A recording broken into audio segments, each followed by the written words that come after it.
warahmatullahi wabarakatuh. Perkenalkan, nama saya Aisyah Osintawati dari kelas D Wioda C. Saya membuat video ini guna untuk memenuhi salah satu tugas UAS mata kuliah Psikologi Pendidikan. Nah, di sini saya akan menerangkan terkait dengan perangkat mengajar secara efektif. Yang pertama, cara mengajar yang efektif. Menciptakan pembelajaran dengan efektif merupakan sesuatu hal yang harus dilakukan oleh seorang pendidik. Efektif artinya cepat dan juga tepat. Cepat yang berarti sesuai dengan rencana pembelajaran yang telah ditetapkan berdasarkan tujuan pengajaran yang telah ditetapkan. Dan tepat yang berarti berkenaan di hati para peserta didik, sehingga materi pembelajaran mudah dipahami dan tepat sasaran juga. Nah, cara mengajar yang efektif yang pertama yaitu pengetahuan dan keahlian profesional. Sebagai seorang pendidik, mengetahui cara mengajar yang efektif merupakan suatu keharusan. Pembelajaran yang efektif dapat tercipta dengan penguasaan materi pembelajaran, keahlian, dan keterampilan dalam mengajar. Seorang pendidik harus memiliki strategi mengajar yang tepat serta mudah untuk dipahami oleh peserta didik, dan seorang pendidik juga harus dapat menggunakan media atau teknologi yang sesuai dengan situasi dan kondisi yang dihadapi pada saat pembelajaran. Yang kedua adalah komitmen dan motivasi. Menjadi seorang guru bukanlah suatu hal yang mudah. Banyak tuntutan yang harus dilakukan, bukan hanya sekedar mengajar dan memberikan ilmu, namun harus mengerti mengenai karakter peserta didik, juga apakah pelajaran yang dia berikan dapat dipahami oleh peserta didik atau tidak. Mereka juga harus memikirkan metode apa yang harus diterapkan agar mudah dipahami oleh peserta didik. Hal tersebut terkadang dapat membuat pendidik merasa frustasi, sehingga seorang pendidik harus mempunyai komitmen dan motivasi yang kuat untuk menjalankan tugasnya sebagai pendidik. Karena dengan memiliki komitmen itulah yang dapat menjadikan pedoman atau landasan untuk menjalankan tugas dan kewajiban sebagai seorang pendidik. Nah, dengan motivasi yang baik serta kuat dapat menjadi pendorong dan penyemangat yang dapat menambah spirit dan sinergi kepada seorang pendidik untuk mengerjakan tugas atau melakukan pekerjaannya dengan senang hati. Yang kedua yaitu riset dalam psikologi pendidikan. Yang pertama, memahami pentingnya riset dalam pendidikan. Pendidikan dengan metode riset yakni mampu meningkatkan mutu dalam proses belajar mengajar. Karena selain memahami dengan teori, seorang pendidik juga dapat terjun langsung atau dengan cara observasi.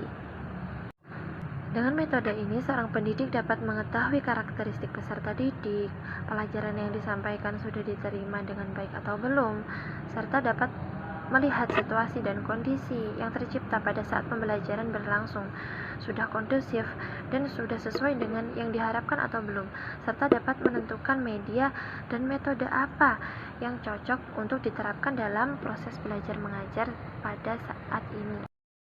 Yang kedua yaitu pendekatan riset ilmiah. Riset ilmiah merupakan sebuah riset yang didasarkan pada penelitian yang objektif dan dapat diuji kebenarannya. Maksudnya riset ini dilakukan dengan sistematis dan sesuai prosedur yang ada dan digunakan untuk mengetahui informasi yang akurat dan sesungguhnya. Biasanya riset ini sudah melalui uji coba dengan baik. Langkah dalam melakukan riset ini pun sudah dirumuskan seperti merumuskan masalah, mengumpulkan data, menarik kesimpulan, dan teori riset. Biasanya sebelum melakukan riset, kita memiliki hipotesis atau dugaan yang sudah kita peroleh dari berbagai sumber dan kebenaran dari hipotesis tersebut akan diketahui dan dapat dianalisis melalui hasil riset yang telah dilakukan. Yang ketiga yaitu metode riset. Dijelaskan bahwa riset memiliki metode yang digunakan untuk mengumpulkan informasi dalam psikologi pendidikan, yaitu riset deskriptif yang digunakan untuk mengamati dan mencatat perilaku dari objek yang akan diuji atau diteliti. Riset koleratif yang bertujuan untuk menjelaskan kekuatan hubungan antara dua atau lebih kejadian atau karakter. Maksudnya ialah menjelaskan mengenai ciri-ciri atau hubungan antar objek yang diteliti. Sedangkan yang terakhir merupakan riset eksperimental yang dimana tujuannya untuk menentukan sebab akibat perilaku.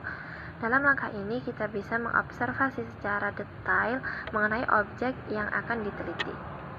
Yang keempat yaitu riset evaluasi program, riset aksi, dan guru sebagai periset.